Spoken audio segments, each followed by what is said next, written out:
Back to SR Bihar BSc classes. कैसे हैं आप सारे बच्चे? उम्मीद कर रही हूँ आप सब बहुत अच्छे होंगे। तो अगर आप सेकेंड सेमेस्टर के स्टूडेंट हैं और आपके एग्जाम्स आने वाले हैं तो ये वीडियो आपके लिए एक गेम चेंजिंग वीडियो होने वाली है। और अगर आप सेकेंड सेमेस्टर के नहीं भी हैं तो अपने जूनियर्स या फिर सीनियर्स को, जो भी सेकेंड सेमेस्टर में हो, आप उनको जरूर ये वीडियो शेयर करिएगा क्योंकि ये वीडियो बहुत ज्यादा इंपॉर्टेंट है। ऐसा क्या करवाने वाले हो आप, इस पूरी की पूरी केमिस्ट्री का सबसे इंपॉर्टेंट क्वेश्चंस जो रहने वाले हैं, जो आपके एग्जाम में एज इट इज आने के चांसेस हैं, मैं आज वो करवाने वाली हूँ। तो यहाँ पर मैंने आपकी सारी यूनिट से कुछ कुछ क्वेश्चंस ऐसे लिए हैं जो मोस्ट इंपॉर्टेंट रहने वाले हैं और उन्हीं क्वेश्चंस को हम बहुत ही डिटेल में आज पढ़ने वाले हैं। वो सारे क्वेश्चंस मैं आपको बहुत अच्छे से समझाऊंगी। तो ये सारे क्वेश्चंस, इनकी पीडीएफ सब कुछ आपको रिसीव हो जाएगी, वो भी बिल्कुल फ्री ऑफ कॉस्ट। ध्यान से इन क्वेश्चंस को देख लेना और बिल्कुल छोड़ के मत जाना, क्योंकि हो सकता है तुम्हें तुम्हारे एग्जाम में डायरेक्टली यहाँ से कुछ देखने को मिल जाए। तो चलो भाई स्टार्ट करते हैं आज का सेशन। और आज के सेशन में पहला सवाल हमारे पास में ये रहा, what are the relations among average velocity, most probable velocity and the RMS, यानी रूट मीन स्क्वायर वेलोसिटी। तीन मोस्ट इंपॉर्टेंट वेलोसिटीज होती हैं, V RMS, V average and most probable velocity. इन तीनों वेलोसिटीज में हमारा क्या रिलेशन होता है, ये पूरा डेरिवेशन आता है। और ये सवाल आपका लॉन्ग में आने के 100% चांसेस हैं। तो बहुत आराम से सवाल को हमें करना है, जिसमें हमें average velocity, RMS velocity and the most probable velocity, तीनों के ही बारे में रिलेशन बताना है। तो सबसे पहले तो हम समझ लेते हैं कि एक एक करके समझते हैं कि ये वेलोसिटीज होते क्या है। डन। सबसे पहले हम समझेंगे कि ये मोस्ट प्रोबेबल वेलोसिटी क्या है। मोस्ट प्रोबेबल वेलोसिटी को रिप्रेजेंट किया जाता है कुछ इस तरीके से। मोस्ट प्रोबेबल सफिक्स में हमने एमपी दिखा दिया, वेलोसिटी यानी वी दिखा दिया। अब ये जो मोस्ट प्रोबेबल वेलोसिटी है ना, it is the speed which the maximum fraction of gaseous molecule possess, यानी ये वो स्पीड होती है जो मैक्सिमम फ्रैक्शन पर गैस मॉलिक्यूल पॉजेस करते हैं। आपको इंग्लिश में देखना है आप इंग्लिश में देखो, हिंदी में देखना है हिंदी में, सारी टेंशन हम पे छोड़ दो, बस आप पढ़ाई करिए।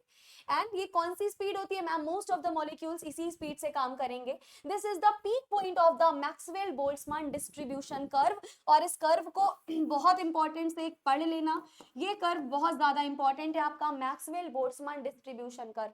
यहां से हर साल सवाल देखने को मिलता ही मिलता है। ओके उसके अलावा कौन से फॉर्मूले पे बेस्ड होती है? ये फॉर्मूला अपने एग्जाम में जरूर मेंशन करके आना, नहीं मेंशन करोगे तो नंबर कटने के चांसेस हैं।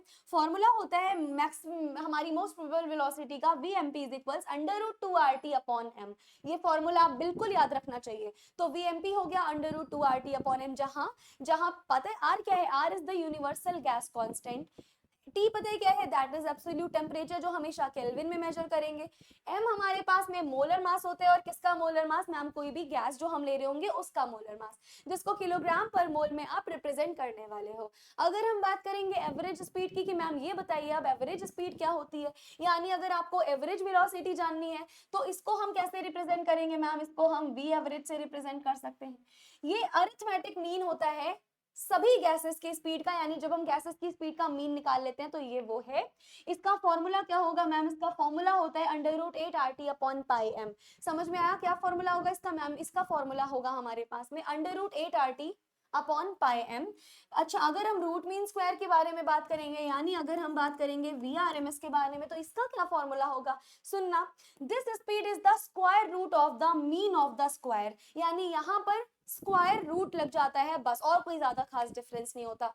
Square the speed of all molecule, सबसे पहले जो भी हमारे पास मॉलिक्यूल्स की स्पीड होगी उनका हम स्क्वायर निकालेंगे, देन फाइंड देयर एवरेज, उसका एवरेज निकालेंगे, उसके बाद हम उसका स्क्वायर रूट ले लेंगे। फिर क्या होगा? This is directly related to the kinetic energy of the gases. ये सबसे इंपॉर्टेंट पॉइंट था, ये वाली जो पर्टिकुलर स्पीड है ना, this is directly related to what ma'am? ये काइनेटिक एनर्जी से डायरेक्टली रिलेटेड होती है।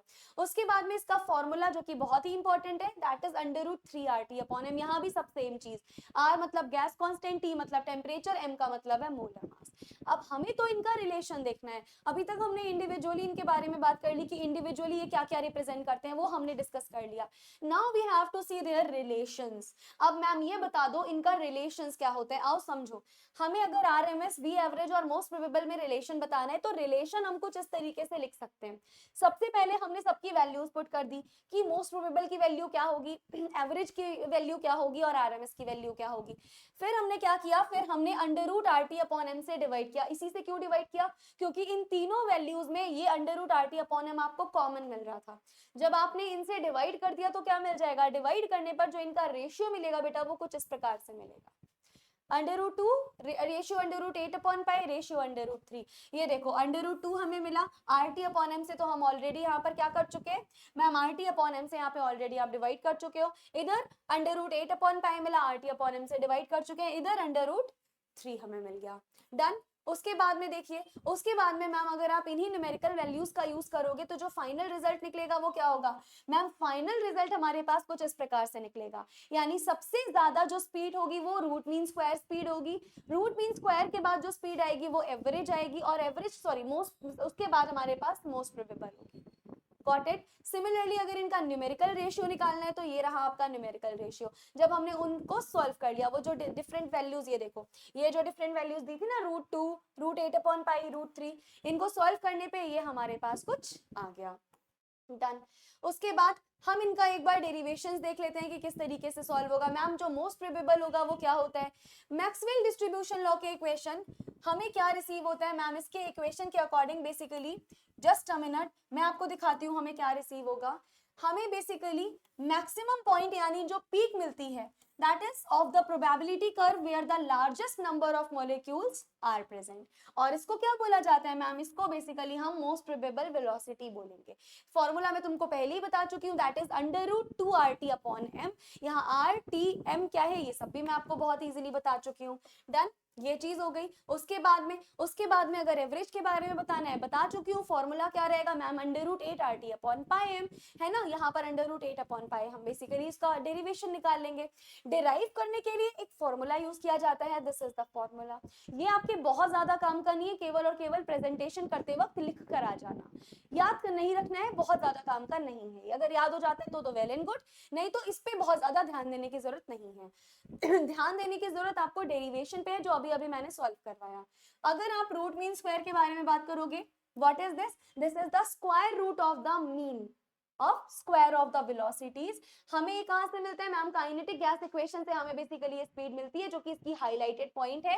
इसका फॉर्मूला बेसिकली क्या होगा, अच्छा काइनेटिक गैस इक्वेशन भी मैं आपको बता देती हूँ, क्योंकि काइनेटिक गैस इक्वेशन इंपॉर्टेंट है। अगर आ जाए एग्जाम में, इसको हाईलाइट करके आना, what is this, this is ma'am kinetic gas equation. और अपनी काइनेटिक गैस इक्वेशन को जरूर से हाईलाइट करके आइएगा। और यहाँ पर हमें फॉर्मूला क्या मिलता है इसका मैम, इसका इक्वेशन मिलती है under root 3 R T upon M. उसके बाद नेक्स्ट क्वेश्चन पे मूव ऑन करते हैं। अगला क्वेश्चन हमारा और भी ज्यादा इंपॉर्टेंट है, what are the critical constant show that this. ये सवाल आपका कभी भी किसी भी टाइम आ सकता है, इसी साल आपके एग्जाम में बन सकता है। हमसे ये डेरिवेशन पूछा है कि भाई इस डेरिवेशन को आप डिराइव कर दो। अब जरा मुझे ये बताइए कि मैं इस डेरिवेशन को कैसे डिराइव करूंगी। PCVC इज इक्वल 3/8 RTC, हमें इस डेरिवेशन को डिराइव करना है। भाई कैसे करें इसको डिराइव, सबसे पहले तो मैम आपको क्रिटिकल फिनोमेना पता होने चाहिए। आपको ये पता होनी चाहिए कि क्रिटिकल टेम्परेचर होता क्या है, क्रिटिकल प्रेशर होता क्या है, क्रिटिकल वॉल्यूम क्या होता है। ये सारी चीजें हम समझेंगे कि ये पॉइंट्स क्या होते हैं, देन हम इनके बेसिकली डेरिवेशन को समझने वाले हैं। तो चलो शुरू करते हैं। सबसे पहले एंड्रयूज नाम के साइंटिस्ट थे, who studied the pressure temperature conditions for the liquefaction of gases। ये आपने जरूर gaseous state में पढ़ रखा होगा। He found that for every gas there is a temperature value above which the gas cannot be liquefied। इन्होंने देखा हर एक गैस के लिए ऐसी एक वैल्यू है जिसके ऊपर गैस को फर्दर आप लिक्विफाई नहीं कर सकते, उसके ऊपर गैस लिक्विफाई नहीं की जा सकती। No matter how high pressure is applied, कोई फर्क नहीं पड़ता आप कितना हाई प्रेशर अप्लाई कर दो, उस पॉइंट के ऊपर, उस पर्टिकुलर पॉइंट के ऊपर कोई भी गैस कभी लिक्विफाई नहीं हो सकती। This temperature is called as the critical temperature. इस टेम्परेचर को, इस पर्टिकुलर टेम्परेचर को क्या बोलेंगे मैम, इसको क्रिटिकल टेम्परेचर यानी TC बोला जाता है। समझ में आया। The critical temperature of every gas is different. याद रखना हर एक गैस के लिए जो टेम्परेचर होगा ना, ये क्रिटिकल टेम्परेचर हर एक गैस के लिए डिफरेंट होता है, कभी भी किन्हीं दो गैसेस के लिए सेम नहीं होगा, it will always be different. उसके बाद when a gas is at its critical temperature and critical pressure it become identical to its liquid. और दूसरी इंपॉर्टेंट चीज, this condition is called critical state. इस पूरी कंडीशन को क्रिटिकल स्टेट बोला जाता है क्योंकि ये क्रिटिकल स्टेट्स को बिलोंग करती है। And the smooth merging of gas liquid is called critical phenomena. तो ये आपसे शॉर्ट क्वेश्चन में भी पूछा जा सकता है क्रिटिकल फिनोमेना के नाम से, तो ये याद रखना है हमें। Next, A gas has three important critical phenomena। तीन important critical phenomena है, कौन कौन से अभी बताए थे? Critical temperature, critical pressure, critical volume. Critical temperature को किससे रिप्रेजेंट करते हैं बेटा? ये ए नहीं होगा, दिस इज सी, इसको करेक्ट कर लेना। तो क्रिटिकल टेम्परेचर टीसी होता है, क्रिटिकल प्रेशर पीसी होता है, क्रिटिकल वॉल्यूम आपका वीसी होता है। What is critical temperature? The temperature above which a gas can never be liquefied। यानी एक ऐसा टेम्परेचर जिसके ऊपर आप किसी भी गैस को लिक्विफाई नहीं कर सकते, चाहे कितना भी प्रेशर अप्लाई कर लो। इस पॉइंट को क्रिटिकल टेम्परेचर बोला जाता है। Similarly what is critical pressure? It is represented by PC, the minimum pressure required to liquefy a gas. कम से कम प्रेशर जो जरूरत होता है किसी भी गैस को लिक्विफाई करने के लिए इसके क्रिटिकल टेम्परेचर पर, इसको क्या बोलेंगे ma'am? This is called as a critical pressure. Okay, critical volume आता है, that is VC. What is this? The volume that 1 mole of a gas occupies when kept at a critical temperature. अगर critical temperature पर हमारी 1 mole of gas है, उसने जितना volume carry कर रखा है उसको क्या बोलेंगे मैम? उसको बेसिकली हम क्रिटिकल वॉल्यूम बोलते हैं। डन। तो what is this ma'am? This is nothing but the critical volume. Next, अब मैम इनके बेसिकली आप हमें एग्जाम्पल बता दो। बिल्कुल बताते हैं, और ये एग्जाम्पल एग्जाम में जरूर मेंशन करके आना। अगर आप कार्बन डाइऑक्साइड के बारे में बात करोगे तो कार्बन डाइऑक्साइड के केस में उसका क्रिटिकल टेम्परेचर कितना होता है? 304.2 केल्विन। क्रिटिकल प्रेशर 72.9 एटमॉस्फेरिक होती है और क्रिटिकल वॉल्यूम 95.65 है। ये तीनों जो मैंने आपको टर्म्स निकाल के बताए हैं CO2 के लिए, ये इंपॉर्टेंट है, जरूर एग्जाम में इसको मेंशन करके आइएगा। देन क्यूबिक इक्वेशन फॉर्म, यहीं से हमारा डेरिवेशन डिराइव होगा। सुनो, सबसे पहले तो हमारे पास ये क्यूबिक इक्वेशन फॉर्म निकाला जो कि हमने वॉन्डरवाल से निकाला है, क्यूब करके इक्वेशन का। फिर क्रिटिकल पॉइंट पे P की जगह पे हम लिखेंगे PC, T की जगह पर लिखेंगे TC और V की जगह पर लिखेंगे VC। बस इनकी जगह पर ये सब्स्टिट्यूट कर दिया और कुछ नहीं करा। जहां P था वहां PC, जहां V था वहां VC, जहां T था वहां पे हमने TC सब्स्टिट्यूट कर दिया। फिर हमने बेसिकली सारी वैल्यूज 1 बाय 1 निकाल ली। अगर 3VC निकालेंगे तो that is RTC upon PC। Square करेंगे तो कुछ ये आएगा, और अगर क्यूब करेंगे तो हमारे पास ये आ जाएगा। डिफरेंट डिफरेंट हमें इक्वेशंस मिली। अगर हमने इक्वेशन 3 और 2 को डिवाइड करा तो फाइनल हमारे पास टर्म्स बनने जा रहे हैं, इसको ध्यान से देख लेना। इसके अकॉर्डिंग जो क्रिटिकल वॉल्यूम की वैल्यू होगी वो कितनी होगी ma'am? VC is equal 3B। ये सवाल डायरेक्ट तुम्हारे एग्जाम में पूछा जा सकता है।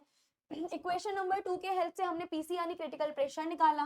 PC की वैल्यू हमारे पास होती है A/27B स्क्वायर, ठीक है। और क्रिटिकल टेम्परेचर की वैल्यू क्या होगी मैम? क्रिटिकल टेम्परेचर की वैल्यू होगी 8A माइनस का 8A अपॉन 27 RB। ये किसकी वैल्यू होती है मैम? ये क्रिटिकल टेम्परेचर की वैल्यू। अच्छा मैम हमें ये नहीं समझ आ रहा है, यहाँ ये A और B दिए हुए हैं, व्हाट इज दिस? याद रखिएगा, जो आपको ये A और B दिए हुए हैं, these are called as van der Waals constant. इनको क्या बोला जाता है मैम? इनको हम वान डर वाल्स कांस्टेंट बोलते हैं। डन। तो ये आई थिंक आपको बहुत अच्छे से समझ में आ गया होगा। अभी नेक्स्ट मूव करते हैं। ये सारी हमारे पास वैल्यूज आ गई। A और B वान डर वाल्स कांस्टेंट है। So these are the 3 values जो किसी भी रियल गैस के हमारे पास क्रिटिकल पॉइंट्स को एक्सप्लेन करेंगे। सब एग्जाम में लिखना है आपको। ओके, अगर अब इसका डेरिवेशन देखते हैं तो डेरिवेशन के लिए सबसे पहले तो वैल्यू याद होनी चाहिए। कैसे निकालनी अभी अभी बताई। VC आई 3B, PC आया A/27B स्क्वायर, टेम्परेचर आ गया 8A/27 RB, है ना। अब हमने क्या किया मैम? सबसे पहले A और B को हम एलिमिनेट करेंगे, जिसके लिए सबसे पहले हमने B की वैल्यू निकाली। B की वैल्यू क्या निकाली? VC/3। हमने तुरंत B की वैल्यू यहाँ पर पुट कर दी। जैसे ही आप यहाँ पर V की वैल्यू पुट करोगे, इसको फर्दर कैलकुलेट करोगे, A की वैल्यू हमें मिल गई। देन अगली बार हम क्या करेंगे मैम? अगली बार आप ये A की वैल्यू पुट करोगे। यहाँ हमने A की वैल्यू भी पुट कर दी, यहाँ हमने B की वैल्यू भी पुट कर दी, और देखो फाइनली हमारे पास TC आ गई without van der Waals constant. Done. Final relation क्या निकलेगा मैम? जो फाइनल रिलेशन निकलेगा आपका वो ये निकलेगा, हमारे पास PC VC is equals 3/8 RTC। यहाँ पर किसी भी टाइप का कोई वान डर वाल्स कांस्टेंट यहाँ पर अप्लाइड नहीं हुआ है, तो ये हमारा फाइनल रिलेशन निकलेगा, that is PC VC is equals 3/8 RTC। और यही तो मैम हमें चाहिए था, यही तो हमें निकालना था, जो कि निकल चुका है। ओके, तो नेक्स्ट क्वेश्चन इसी पे ही बेस्ड है, इसी यूनिट से लेकर आई हूं मैं। डिराइव और explain the van der Waals equation. सबसे पहले तो ये क्वेश्चन बहुत पूछा जा सकता है, आइडियल इक्वेशन से भी सवाल बनेंगे, वान डेर वाल से भी बनेंगे। वान डेर वाल के डेरिवेशन से सवाल सबसे ज्यादा पूछे जाते हैं। तो सबसे पहले तुमको क्या करना है, you have to derive and you have to explain the van der Waal equation. उसमें वान डेर वाल कांस्टेंट जो होते हैं ए और बी, अभी जिसको हम एलिमिनेट कर रहे थे, उनका सिग्निफिकेंस भी बताना है। उनका क्या सिग्निफिकेंस है, हम क्यों उनको पढ़ रहे हैं, तो रीजन भी बताना है हमें। सुनो, सबसे पहले तो हमें ये चीज बहुत अच्छे से पता है कि वान डेर वाल ने एक इक्वेशन डिराइव की थी रियल गैसेस के लिए। आइडियल गैस इक्वेशन ऑब्वियस सी बात है आइडियल गैसेस के लिए थी। वान डेर वाल ने रियल गैसेस इक्वेशन डिराइव की फॉर द रियल गैसेस, जहां पे वॉल्यूम करेक्शन और प्रेशर करेक्शन किया गया। ठीक है, वान डेर वाल्स गैस, चलो मैं बता देती हूँ। P plus a n square upon V square V minus n b is equals n R T. इसको बोला जाता है वान डेर वाल इक्वेशन। यहाँ कौन से टर्म में मॉडिफाई किया गया, मॉडिफिकेशन तुम्हें पता चलेगा जब तुम आइडियल गैस लिखोगे। आइडियल गैस हमारे पास क्या था मैम, आइडियल गैस आपके पास था पीवी इज इक्वल्स एनआरटी। देखो एनआरटी यहाँ पे भी है, एनआरटी यहाँ है, हमने कुछ नहीं किया, हमने प्रेशर को चेंज किया है। इधर सिर्फ पी है, यहाँ प्रेशर में कुछ मॉडिफिकेशंस किया। यहाँ केवल वॉल्यूम है, यहाँ वॉल्यूम में कुछ मॉडिफिकेशन किया। तो अगर हम प्रेशर एंड वॉल्यूम के टर्म्स में मॉडिफिकेशंस करते हैं, इसको क्या बोला जाता है, इसको मैम वान डेर वाल्स इक्वेशंस या वान डेर वाल गैस की रियल गैस की इक्वेशन बोली जाती है। यहाँ पर हमारे पास क्या करना है हमें, देखिएगा। सबसे पहले तो यहाँ पे V मतलब क्या, एक्चुअल वॉल्यूम था। Gas molecules are constantly in the motion, सीधी सी बात है, गैस के जितने भी मॉलिक्यूल होंगे कंटिन्यूअसली मूव करते रहेंगे। सो इफेक्टिव वॉल्यूम कितना अप्लाई होगा, 4V, सिर्फ V नहीं 4V। This effective volume is called co volume, और इसे एक्सक्लूडेड वॉल्यूम भी कहते हैं। Therefore there will be free space of the movement of gas molecule, जिसको हम V माइनस बी से रिप्रेजेंट करेंगे। देखो पहले हमारे पास कुछ इस तरीके का था, लेकिन जो एक्चुअल वॉल्यूम होगा गैस मॉलिक्यूल का, वो हमारे पास इस तरीके से रिप्रेजेंट करेंगे हम।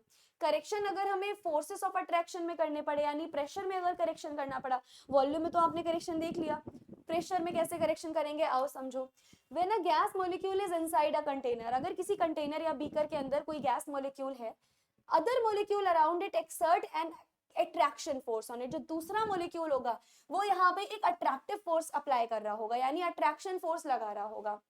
मॉलिक्यूल ए जो कि कंटेनर के बीच में है is attracted by all the molecule, फिर उसके बाद नेट फोर्स कितना लगेगा मैम, 0 हो जाएगा। लेकिन जो मॉलिक्यूल बी होगा, यानी जो कंटेनर की दीवारों के पास होता है, ये बहुत ज्यादा अट्रैक्शन फील करेगा रादर देन ए। सेंटर पे जो मॉलिक्यूल होगा वो उतना अट्रैक्शन फील नहीं करेगा, लेकिन जो कंटेनर की दीवारों पे होगा वो ज्यादा अट्रैक्शन फील करेगा। And the effect of this is that molecule is pulled a little, जैसे जैसे अट्रैक्शन होगा खींच लेगा। जैसे आपने देखा होगा मैग्नेट, मैग्नेट को अगर इतने दूर रखोगे तो कोई फर्क नहीं पड़ेगा, लेकिन मैग्नेट को पास लेके आओगे तुरंत अट्रैक्ट कर लेगा। सिमिलरली अट्रैक्ट करके मॉलिक्यूल पुल हो जाएगा। एंड देयरफॉर ऑब्जर्व्ड प्रेशर जो होगा वो कम होगा rather than ideal pressure. Pressure को करेक्ट करना पड़ा, प्रेशर में हमें एक नई वैल्यू जोड़नी पड़ी, और जो नई वैल्यू हमने जोड़ी वो कौन सी वैल्यू थी मैम, वो था ये। डन। तो हमारा जो ये डिपेंड किस पे कर रहा था मैम, सराउंडिंग मॉलिक्यूल्स पे डिपेंड कर रहा था कि कितने सराउंडिंग मॉलिक्यूल है, टोटल नंबर ऑफ मॉलिक्यूल पे कि कितने टोटल नंबर ऑफ मॉलिक्यूल है, और डिपेंड कर रहा था गैस की डेंसिटी पे, यानी गैस जो है उसकी डेंसिटी कितनी है। उसके बिहाफ पर हमारी जो प्रेशर आया उसमें एडिटिव टर्म आया, दैट इज 1/v²। अगर हम यहाँ पर डायरेक्टली प्रोपोर्शनल का साइन हटाएंगे तो एक कांस्टेंट लगाना पड़ेगा, जो हमने लगा दिया a। तो ऐड क्या करेंगे प्रेशर में, प्रेशर में जो आप टर्म ऐड करोगे दैट इज a/v²। ये टर्म आपका कंटिन्यूअसली ऐड हो जाएगा। और ये देखो p करेक्टेड यानी मॉडिफाइड p में हमने क्या जोड़ा मैम, a/v² आपने जोड़ दिया। इसको बोलते हैं मॉडिफाइड वर्जन ऑफ प्रेशर। ठीक है, तो हमने अगर ये सारे करेक्शंस अप्लाई कर दिए तो फाइनली इक्वेशन क्या बन गई, ये बेटा आपकी फाइनल इक्वेशन बन गई। और इसको क्या बोला जाता है मैम, इसको हम बेसिकली बोल देंगे हमारी van der Waals equation. According to van der Waals equation P plus a/v², यहाँ इन्होंने n नहीं रखा है, आप n लिख सकते हो, जहां पर n मतलब होते हैं नंबर ऑफ मोल्स। n लिखो ना लिखो कोई फर्क नहीं पड़ता, बट लिख दोगे तो वो बेटर रहेगा। And this is van der Waals equation for 1 mole of gas. यानी इन्होंने पता है क्या किया, इन्होंने n की जगह पर 1 लिख लिया, लेकिन अगर आप n लिखोगे n मोल ऑफ गैस के लिए तो क्या हो जाएगा, P plus a/n² V minus n V. बस दोनों टर्म में हमें n ऐड कर देना पड़ेगा। n मोल ऑफ गैस के लिए क्या हो जाएगा मैम, ये देखिए, ये देखो इन्होंने n के लिए भी लिख रखा है, P plus a/n² V minus n b is equals nRT। जिस तरीके से n के लिए होगा उसी तरीके से अगर आपको 1 के लिए निकालना है तो कैसे निकालोगे मैम, हम n की जगह पे 1 रख देंगे, 1 के लिए आ जाएगा। उसके बाद सिग्निफिकेंस देखो, हमने जो कांस्टेंट ऐड किए हैं ए और बी, क्या है इसका सिग्निफिकेंस, क्यों इसका हमने एडिशन किया। सुनो, अगर तुम ए के बारे में बात करोगे, so this is a major of intermolecular forces of attraction, यानी कभी भी अगर आपको इंटरमोलिकुलर फोर्सेस ऑफ अट्रैक्शन का मेजरमेंट करना है, ए से करेंगे। For gases that are easily liquefiable, value of A क्या होगी मैम, काफी ज्यादा होगी, जैसे कि एग्जांपल के रूप में ammonia, carbon dioxide, sulphur dioxide. जबकि अगर आप परमानेंट गैसेस के बारे में बात करते हो, जैसे हाइड्रोजन हो गया, हीलियम हो गया, ए की वैल्यू बहुत ही कम होने वाली है, क्योंकि वहां पे जो इंटर मोलिकुलर अट्रैक्शन होगा उतना स्ट्रांग नहीं होता है, काफी वीक होता है। जबकि अगर आप बी के बारे में बात करोगे कि बी का क्या सीन होगा, तो सुनो, B represents the effective volume of gas molecules, यानी जितने भी गैस मॉलिक्यूल्स हैं उनका इफेक्टिव वॉल्यूम क्या हो रहा है हमारे पास, and it is also called as excluded volume या फिर को वॉल्यूम भी बोलते हैं इसको। Value of B confirm that the molecules have their own definite volume and they are incompressible, यानी जो जितने भी वॉल्यूम है वो इनकम्प्रेसिबल है, you can not further compress those volumes. All right, तो ये हमारे 3 क्वेश्चन खत्म हुए, अभी तो बहुत सारे क्वेश्चन हैं। Finally we are on the question number 4। Question number 4 क्या है मैम, क्वेश्चन 4 आपके सामने है, define and compute viscosity highlighting its temperature dependence. आपको विस्कोसिटी बतानी है क्या होता है, और विस्कोसिटी टेम्परेचर पे किस तरीके से डिपेंड करती है ये भी आपको बताना है। तो ये इंपॉर्टेंट सवाल है, ये शॉर्ट में भी बन सकता है, लॉन्ग में भी बन सकता है। सुनेंगे क्या होती है विस्कोसिटी, चलो बताओ भाई, विस्कोसिटी हमारे पास होती क्या है। Ma'am viscosity is the property of a fluid, fluid यानी लिक्विड और gas, that describes its resistance to flow, यानी फ्लो होने में कितनी रुकावटें आ रही है। जैसे कि शहद, अगर आप शहद को बिखराते हो तो वो उतनी कंसिस्टेंसी से नहीं बिखरेगा जितना पानी। एक टेबल पे तुमने पानी गिरा दिया, एक टेबल पे शहद गिराया, कौन जल्दी से फ्लो हो जाएगा, पानी। शहद में रेजिस्टिविटी आ रही है, शहद उतना ज्यादा फ्लो नहीं हो पा रहा है, तो इसी को क्या बोलेंगे मैम, इसी को विस्कोसिटी बोलेंगे। And in simple words viscosity का मतलब हुआ इंटरनल फ्रिक्शन ऑफ फ्लूइड। जितनी भी हाई विस्कोसिटी वाले होते हैं, देखो इन्होंने एग्जांपल भी दे दिया, जैसे हनी हो गया, ग्लिसरीन हो गया, काफी विस्कोसिटी होती है, बिल्कुल अच्छे से फ्लो नहीं करते, इनमें रेसिस्टिविटी आती है इनके फ्लो में। जबकि अगर पानी हो गया, एल्कोहल हो गया, ये सब लो विस्कोसिटी वाले हैं, ऐसे पानी का गिलास गिराओ तुरंत पानी रूम में फैल जाता है ना, तो वो लो विस्कोसिटी वाला होता है।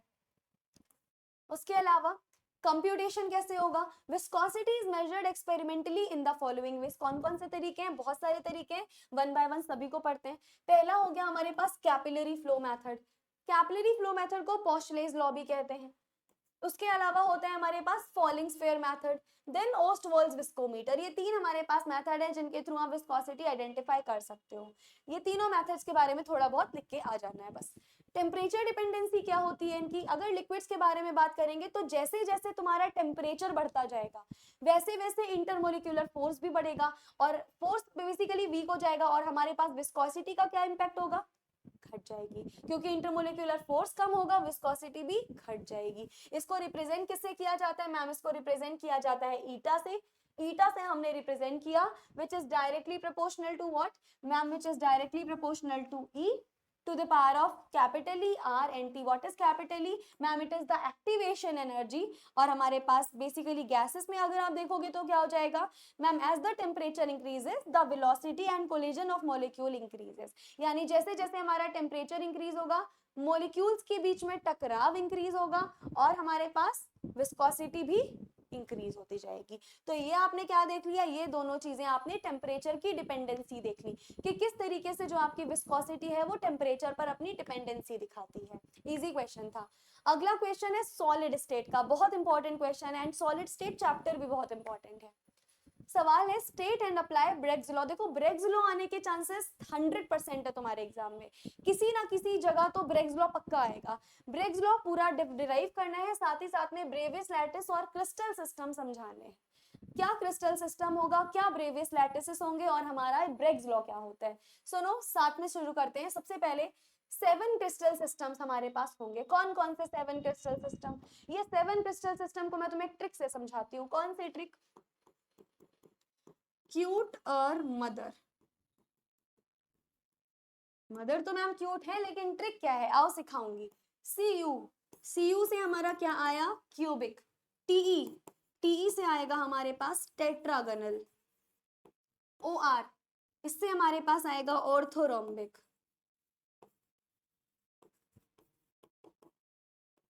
एम से आ जाएगा मोनोक्लाइनिक, टी फॉर ट्राइक्लिनिक,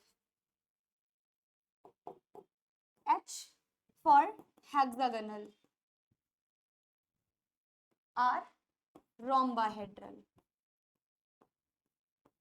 ये ट्रिक अगर याद कर लो, क्यूट और मदर, तुम्हें सातों के सातों क्रिस्टल सिस्टम जबान से याद हो जाएंगे, कुछ भी तुम्हें करने की जरूरत नहीं है, बस ये ट्रिक याद कर लो।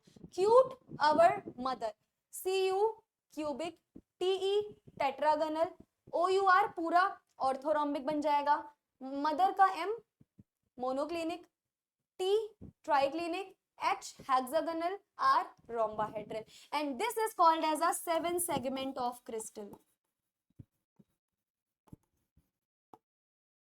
ये जो 7 सेगमेंट ऑफ क्रिस्टल होता है वो ये सारे के सारे क्रिस्टल होते हैं। इन सभी क्रिस्टल को बहुत आराम से समझ लेना, बहुत आराम से पढ़ लेना, क्योंकि ये पूछे बहुत ज्यादा जाते हैं। ये रहे आपके सातों के सातों क्रिस्टल जो मैंने अभी अभी तुमको सिखाया। पहला cubic, tetragonal, orthorhombic, monoclinic, triclinic, rhombohedral, hexagonal, same to same वही सारी चीजें हमने पढ़ी। मैम अब इनको थोड़ा सा हमें डिटेल में बता दो। बिल्कुल बता देते हैं। ये ABC पता है क्या है? एज लेंथ है इनकी, याद रखना। ये ABC ये सारे के सारे एज लेंथ हैं, यानी इनके एज लेंथ क्या होंगे? अल्फा बीटा गामा इनके एंगल है। यहाँ पर तीनों के तीनों एज लेंथ बराबर होती है, ABC सब बराबर। जबकि अगर टेट्रागोनल में देखोगे तो AB तो बराबर है बट C बराबर नहीं होता। ऑर्थोरोम्बिक में तीनों इक्वल नहीं होंगे, मोनोक्लिनिक में तीनों इक्वल नहीं होंगे, ट्राइक्लिनिक में कुछ भी इक्वल नहीं होता है, ना ही एज लेंथ इक्वल होती है ना ही एंगल इक्वल होते हैं।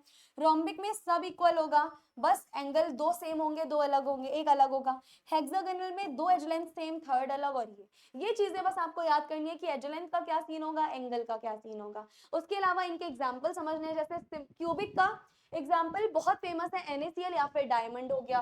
टेट्रागोनल का फेमस एग्जाम्पल आपका टिन या फिर टाइटेनियम ऑक्साइड। ऑर्थोरोम्बिक का फेमस एग्जाम्पल है KNO3 या फिर रोम्बिक सल्फर। मोनोक्लाइनिक का सबसे इंपॉर्टेंट एग्जाम्पल Na2SO4.10H2O, इसका नाम बताओ जल्दी से क्या होता है?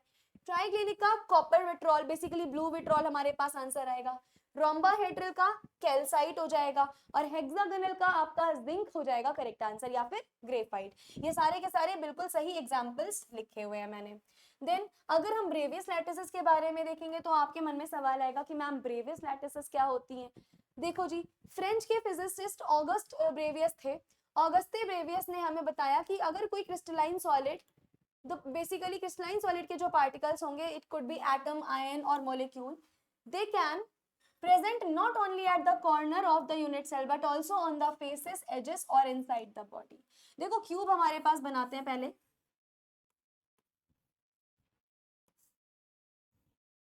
कुछ इस तरीके से हम क्या बना देंगे, मैम ने इस तरीके से आपने क्यूब बना दिया।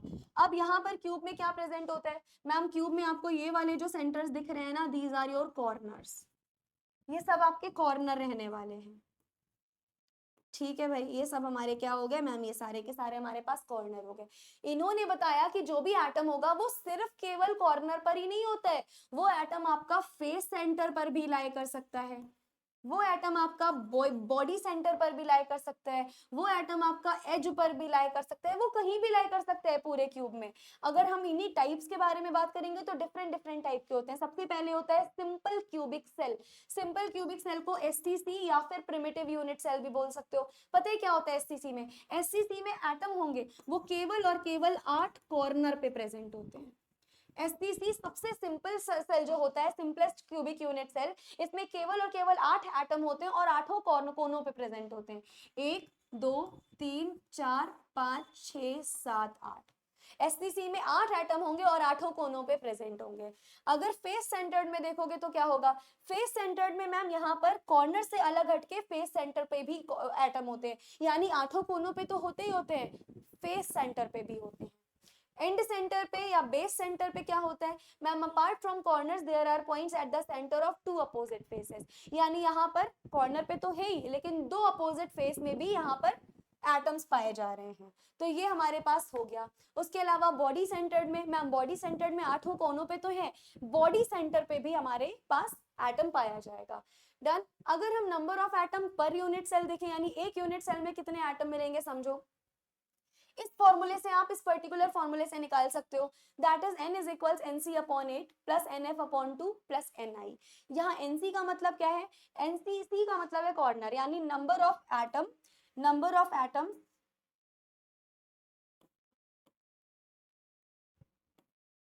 number of atoms, number of points on corners, NF number of points on faces, NI number of points inside the interior यानी बॉडी के अंदर।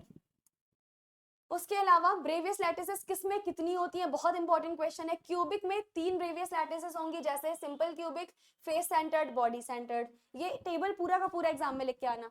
टेट्रागोनल में 2 ब्रेवियस लैटिसेस, ऑर्थोरोम्बिक में 4, मोनोक्लिनिक में 2, ट्राइक्लिनिक में 1, रोम्बाहेड्रल, टेट्रागोनल, हेक्सागोनल सब में 1। याद रखना सबसे ज्यादा ब्रेवियस लैटिसेस पाई जाती हैं ऑर्थोरोम्बिक में 4, उससे जस्ट कम क्यूबिक में। क्यूबिक में 3 ब्रेवियस लैटिसेस हमें मिलती हैं, कौन कौन सी, SCC, FCC, BCC। याद रखना, ये बहुत इंपॉर्टेंट चीजें हैं। अब हम समझते हैं कि भाई ब्रेग्स लॉ क्या होता है। ब्रेग्स लॉ में बेसिकली इंसिडेंट एंगल पर आने वाली एक लाइट जब फर्दर रिफ्लेक्ट करती है, तो जिस पर्टिकुलर एंगल पर रिफ्लेक्ट करेगी, हमें उसी की ही कुछ चीजें यहाँ पर देखनी है। देखोगे, when a beam of X-rays pass through a crystal, मान लो कोई भी क्रिस्टल से एक्सरे की बीम पास हो रही है, अब ये क्या करेगी मैम, ये स्कैटरिंग करेगी या डिफ्रैक्शन करेगी डिफरेंट डिफरेंट एटॉमिक प्लेन में। कैसे करती है, समझाती हूँ। मान लेते हैं कि हमारे पास यहाँ पर डिफरेंट डिफरेंट प्लेन्स हैं। ये मान लो कोई इंसिडेंट रे आई, इंसिडेंट एक्सरे यहाँ पर आ रही है और इस पर्टिकुलर एंगल पे टकरा रही है, फिर यहाँ से ये डिफ्रैक्ट करके चली जा रही है उसी किसी पर्टिकुलर एंगल पर। तो यही एंगल आपको डिराइव करना होता है और यही से हमारा ब्रेग्स लॉ डिराइव किया जाता है। This diffraction creates a pattern that can be recorded. ये डिफ्रैक्शन हमारा एक पैटर्न को क्रिएट करेगा एंड दिस डिफ्रैक्शन पैटर्न से हमें पता चलता है कि कोई सा भी क्रिस्टल हो, चाहे वो NaCl हो, चाहे वो KCl हो, उसका स्ट्रक्चर कैसा होने वाला है। This method is called as Briggs method। इस मेथड को ब्रिग्स नाम के साइंटिस्ट ने दिया था, इसीलिए इन्हीं के नाम पर इसको हम ब्रिग्स मेथड भी बोलते हैं। अब ब्रिग्स का लॉ क्या था, ब्रिग ने अपने लॉ में बताया क्या मैम, इन्होंने बताया कि एक हमारे पास में एक्सरे बीम आती है जो डिफ्रैक्शन शो करती है पर्टिकुलर पैटर्न पे, and diffraction will give constructive interference जब पाथ डिफरेंस हमारे पास एक पर्टिकुलर कंडीशन को फॉलो करता है। और वे हमारा ब्रिग्स लॉ होता क्या है ma'am, this is n lambda is equals 2d sin theta. ये हमारा ब्रिग्स लॉ होगा, जहां पर n क्या है मैम, n बेसिकली है ऑर्डर ऑफ रिफ्लेक्शन, लैम्डा क्या है, लैम्डा मैम हमारे पास में है वेवलेंथ, d है इंटरप्लेनर डिस्टेंस, थीटा हमारे पास क्या है मैम, ये एंगल है। ठीक है, ये आई थिंक आपको बहुत अच्छे से समझ में आ गया होगा। उसके बाद जब हमने ये देखा बेसिकली इस तरीके से कोई भी एक्सरे बीम जब किसी क्रिस्टल पे टकराई, एक पर्टिकुलर एंगल पे वो डिफ्रैक्ट हो गई, the other part of the beam penetrate inside the crystal, जो थोड़ी बहुत बची हुई बीम है वो क्रिस्टल के अंदर चली जाती है और फिर इनर प्लेन्स यानी अंदर के प्लेन्स में रिफ्लेक्शन शो करती है। एंड देन हमें क्या मिल जाता है मैम, इसी के बेसिस पर हम अपना ब्रेग्स लॉ का फाइनल इक्वेशन रख लेंगे यहाँ पर, जो कि क्या रहेगा ma'am, which is n lambda is equals 2d sin theta. इसको जरूर कर लीजिएगा, बहुत इंपॉर्टेंट है ये। नेक्स्ट क्वेश्चन पे मूव ऑन करेंगे अब हम। एक्सप्लेन मिलर इंडिसेस, ये भी आपका सॉलिड स्टेट का सवाल है, और क्रिस्टल सिमेट्री। भाई मिलर इंडिसेस क्या होते हैं, सबसे पहली इंपॉर्टेंट चीज, मिलर इंडिसेस को रिप्रेजेंट कैसे किया जाता है मैम, ये इंटीजर्स के कुछ सेट होते हैं जिन्हें हम H K L से रिप्रेजेंट करते हैं, और ये स्मॉल लिखना है, गलती से भी कैपिटल HKL मत लिख देना। ये क्या करेंगे मैम, ये प्लेन्स और किसी भी क्रिस्टल के डायरेक्शंस को एक्सप्लेन करने के लिए आते हैं। These are reduced to integers by taking the reciprocal of the intercepts, यानी सबसे पहले इंटरसेप्ट का हमें बेसिकली रेसिप्रोकल करना होता है। जब तक हम रेसिप्रोकल नहीं करते, रेसिप्रोकल मतलब उल्टा करना, जब तक हम उल्टे नहीं करते तब तक हमारा HKL यानी मिलर इंडिसेस जो है वो निकलता नहीं है। If a plane intercepts the crystallographic axis, मान लो कोई भी प्लेन है क्रिस्टलोग्राफिक एक्सिस को इंटरसेप्ट कर रहा है, तो हमें क्या मिलेगा, एनी क्रिस्टल प्लेन जैसे कि DEF हो गया, इसको इंटरसेप्ट्स के टर्म में हम ऐसे रिप्रेजेंट कर सकते हैं ABC। अब जैसे ही हमने इसको रिप्रेजेंट किया, मिलर इंडिसेस इसका जस्ट रेसिप्रोकल कर देंगे, जैसे ही रेसिप्रोकल करेंगे हमारे पास क्या आ जाएगा मैम, HKL आ जाएगा। सिमिलरली इंटरप्लेनर डिस्टेंस का भी एक फॉर्मूला होता है जो कि रहा ये, इंटरप्लेनर डिस्टेंस को रिप्रेजेंट करते हैं DHKL। इंटरप्लेनर डिस्टेंस मतलब दो प्लेन के बीच कितना डिस्टेंस होता है, ये रहा हमारा फॉर्मूला। ए कांस्टेंट है under root H square plus K square plus L square, value सबकी गिवन होती है आपको। ए मतलब साइड ऑफ द क्यूब है, राइट। उसके अलावा एग्जांपल्स देखते हैं। लेट अस सपोज हमारे पास एक्स एक्सिस पे 2a दिया है, इस पे 2b दिया है, इस पे 3c दिया है, ए बी सी कॉन्स्टेंट ले लेंगे तो हमारे पास एच के एल की वैल्यू कितनी आएगी मैम, आपको इंटरसेप्ट रेसिप्रोकल उल्टे करने पड़ेंगे, दैट इज 1/2 1/2 1/3। ये आ गई मिलर इंडिसेस की value 1/2 1/2 and 1/3। I hope Miller indices तुम्हें बहुत अच्छे से समझ में आ गया है। फिर अगर हमें इनका फाइनल वैल्यू निकालना है तो एलसीएम ले लेंगे, एलसीएम लेके फाइनली निकाल देंगे, मिलर इंडिसेस 3 3 2 आ गया। इजी था, कुछ भी नहीं करना पड़ा इसमें। सिमेट्री एलिमेंट्स क्या होता है, देखो ये थ्योरेटिकल है। सिमेट्री इन अ क्रिस्टल मतलब एक प्रॉपर सिमेट्री में होना, जो कि प्रॉपर आप प्लेन लाइन या किसी भी पॉइंट के रिस्पेक्ट में समझ सकते हो। डिफरेंट डिफरेंट सिमेट्री होती है, जैसे कि सबसे पहले क्या मैम, इधर देखिए हमारे पास ये y है, इधर दोनों में x लगा हुआ है, ये भी y है, इधर दोनों में x लगा है। अब इसको हम दो अलग अलग तरीके से रोटेट कर सकते हैं। हम चाहे तो ऐसे भी रोटेट कर सकते हैं और हम चाहे तो ऐसे भी रोटेट कर सकते हैं। दोनों में से किसी भी तरीके से हम यहाँ पर रोटेट इसको बहुत इजीली कर सकते हैं। सिमिलरली हमारे पास आता है सेंटर ऑफ सिमेट्री। भाई सेंटर ऑफ सिमेट्री क्या है, देखो बेटा हमारे पास we are having carbon dioxide, carbon dioxide में बिल्कुल सेंटर पे खड़े हो जाओ, इस डायरेक्शन में जाओ ऑक्सीजन मिला, इसके अपोजिट डायरेक्शन में जाओ ऑक्सीजन मिला। यानी सेंटर पे खड़े होके अगर आप दो अपोजिट डायरेक्शन में जा रहे हो और आपको सेम चीजें मिलती हैं, इसको बोला जाता है centre of symmetry. Done. Similarly plane of symmetry क्या होता है मैम, प्लेन ऑफ सिमेट्री का मतलब है कि जैसे मैं यहाँ पर खड़ी हूँ, अगर कोई मेरे को बीच में से काट दे आकर, तो ये वाला भी मेरा हाथ इधर है, ये वाला भी मेरा हाथ इधर है, मतलब मेरी दोनों बॉडी में सिमेट्री पाई जा रही है। दो पैर है, दो हाथ है, मैं बीच में से अगर कट गई तो दोनों को बराबर बराबर भाग दिखेंगे। This is called as a plane of symmetry. समझ में आया। तो प्लेन ऑफ सिमेट्री यानी इमेजिनरी प्लेन खींचा दो, जो कि ये क्रिस्टल को दो बराबर बराबर भागों में डिवाइड करता है। जैसे कि ये मान लो ये कोई क्रिस्टल है, मैंने यहाँ पर एक प्लेन खींचा, अब देखो जो ये वाला है वही ये वाला है, दोनों को एक दूसरे की मिरर इमेज दिखेगी, इसको बोलते हैं हम प्लेन ऑफ सिमेट्री। डन। आगे बढ़ते हैं। देखो इस तरीके से हम देख सकते हैं कोई प्लेन ऑफ सिमेट्री, यानी ये दो अपोजिट प्लेन्स के बीच में हमने डाला, प्लेन खींचा, मिरर इमेज देखा, इसकी मिरर इमेज इसको दिख रही है, प्लेन ऑफ सिमेट्री पाई जा रही है। आगे वाले देखो, ये आगे वाले क्यूब को पीछे वाले क्यूब की mirror image, plane of symmetry है।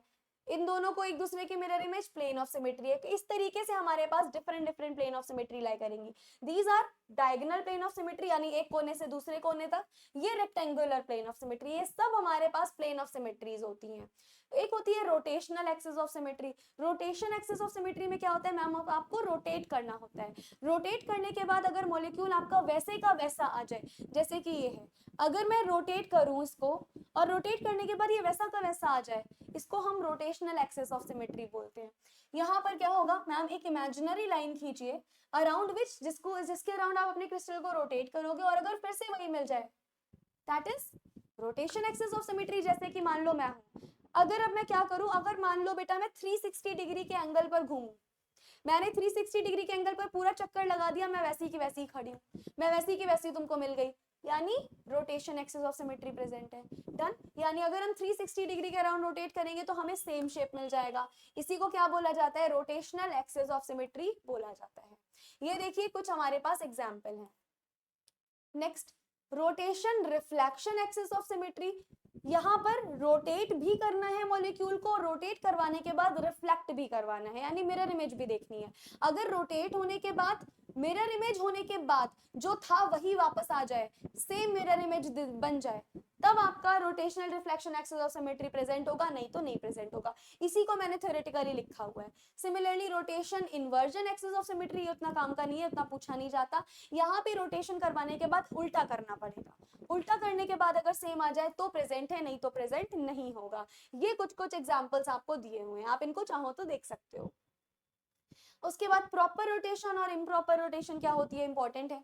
When rotation gives equivalent and congruent configuration, यानी हमें सेम वही चीज मिल गई, प्रॉपर रोटेशन। लेकिन अगर हमें basically when the new configuration is after rotation enantiomorphous but incongruent, यानी एकदम इनकॉन्ग्रुएंट है, तो इसको बोला जाता है हमारा इम्प्रॉपर रोटेशन।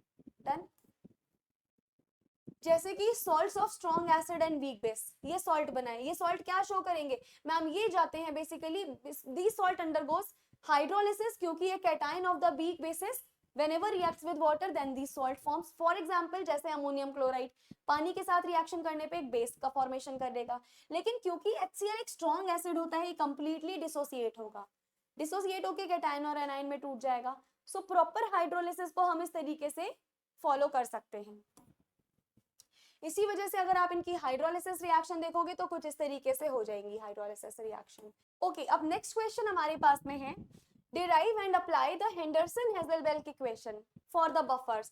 तो देखो कैसे होगा मैम, जो Henderson-Hazelbalch equation होगा वो स्पेसिफिकली बफर के लिए बनाया जाता है। अभी बफर क्या होते हैं ध्यान से सुनना, बफर एक सॉल्यूशन है जो पीएच में चेंज होने को रोकने का काम करते हैं, विच resist a change in pH, यानी पीएच में अगर हमारा कोई चेंज हो रहा है इनको रेजिस्ट करने का काम बफर का होता है। जैसे कि मान लो कोई वीक एसिड है, क्या करेगा, डिसोसिएट हो जाएगा। तो अगर हम इसका एसिड डिसोसिएशन कांस्टेंट निकालेंगे तो कुछ ऐसे आया, कैसे निकालते हैं, concentration of product upon concentration of reactant. Similarly इसको रीअरेंज करके हमने इस कंसंट्रेशन H पॉजिटिव की वैल्यू निकाल ली, एंड जैसे ही हम इसका लॉग ले लेंगे हमें क्या मिलेगा मैम, लॉग लेते ही आपको ये मिला, and this is what ma'am, this equation is called Henderson Hasselbalch equation. ये पूरा डेरिवेशन याद रख लेना, ये सवाल बहुत पूछा जाने के चांसेस है। अब नेक्स्ट है स्टेट एंड एक्सप्लेन, ये देखो लॉन्ग में आ सकता है, सब कुछ इसमें तुमसे पूछा है।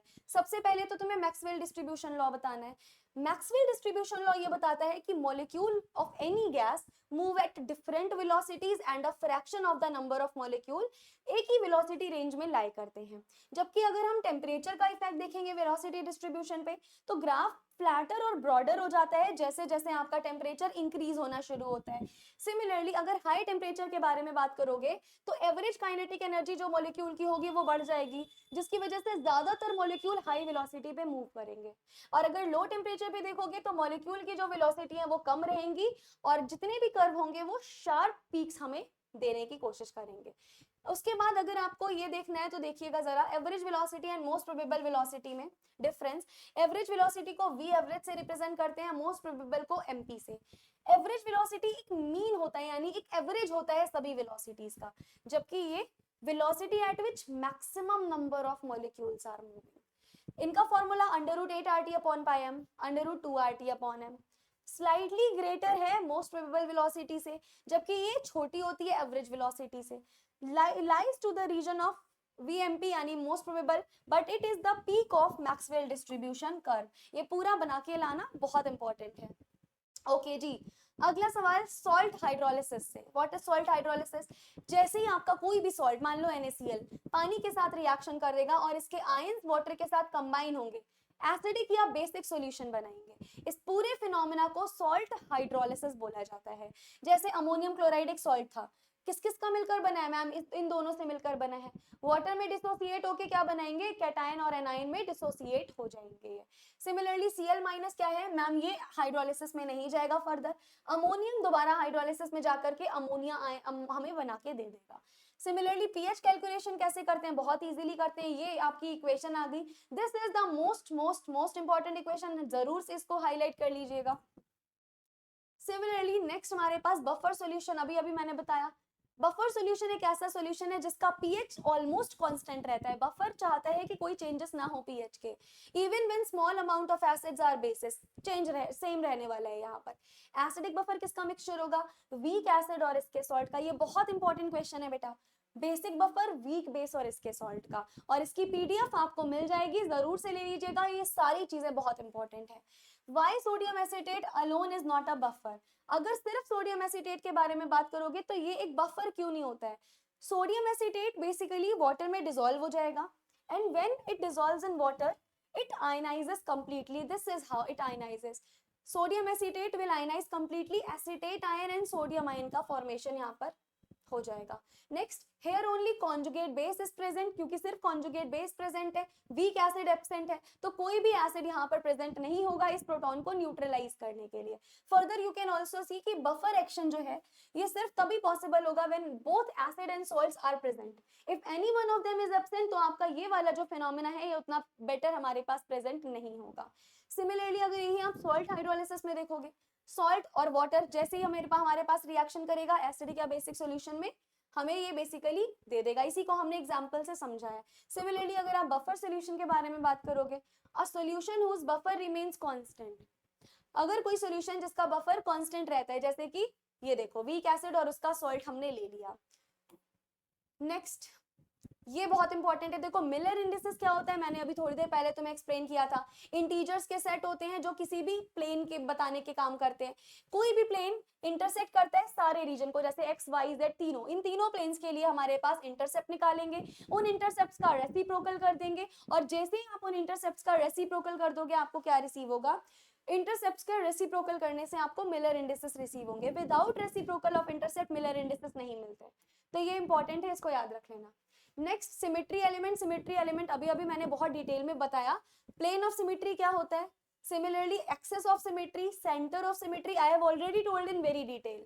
इसके अगर आपको नोट्स चाहिए तो आप देख लीजिएगा, आपको टेलीग्राम पर प्रॉपर्ली नोट्स अवेलेबल करवा दिए जाएंगे। नेक्स्ट, एक्सरे पाउडर मेथड, इस पे इंपॉर्टेंट लिख लो, ये बहुत ज्यादा इंपॉर्टेंट है, आता ही एग्जाम में। X-ray powder method is also use in crystallography to the study of crystal. जो भी डिफरेंट डिफरेंट क्रिस्टल होते हैं उनकी स्टडी करने के लिए one of the best method है। अगर कोई क्रिस्टलाइन सॉलिड कन्वर्ट हो रहा है फाइन पाउडर में और उसमें फर्दर एक्सरे पास की जा रही है, तो एक्सरे हमारे पास क्या होंगे मैम, एक्सरे फर्दर डिफ्रैक्ट होना शुरू करेंगे अलग अलग पैटर्न बनाते हुए। और ये मेथड किसी भी स्ट्रक्चर के, किसी भी क्रिस्टल के स्ट्रक्चर को डिटरमिन करने के लिए बेस्ट होता है। This crystal sample is converted into fine powder and then powder is placed in एक ग्लास का ट्यूब होता है छोटा सा, उसमें अपने पाउडर को डाल देते हैं, छोटी सी प्लेट भी ले सकते हो। उसके बाद क्या होगा, एक्सरे इस पे गिराई जाती है, अलग अलग हमें बेसिकली पाउडर जो होंगे वो अलग अलग ओरिएंटेशंस देंगे। डन। और जब हमें डिफ्रैक्शन मिलेगा हमारे पास डिबाई शेरर रिंग्स मिल जाएंगी, फॉर्म हो जाएंगी, जो कि फोटोग्राफिक फिल्म या डिटेक्टर के थ्रू हम क्या कर सकते हैं मैम, आप डिटेक्ट कर सकते हो। Okay, so that is all about this class. इस क्लास में हमने बहुत सारे इंपॉर्टेंट क्वेश्चंस के बारे में स्टडी कर लिया। आई होप आपको ये क्वेश्चन समझ में आए होंगे। इनके नोट्स आपको मिल जाएंगे टेलीग्राम से, ले लीजिएगा, नोट्स बहुत बहुत इंपॉर्टेंट है। और एग्जाम के बाद मुझे जरूर बताना कि कितने क्वेश्चंस आपको यहाँ से मिले, इस कॉन्सेप्ट से कितने क्वेश्चन मिले जरूर बताइएगा। और अगर आपको किसी और चीज की रिक्वायरमेंट है तो आप कॉमेंट बॉक्स में डाल सकते हो। We will try our best कि आपको उस चीज की तुरंत से तुरंत प्रोवाइड करवाई जाए। Thank you so much, take care.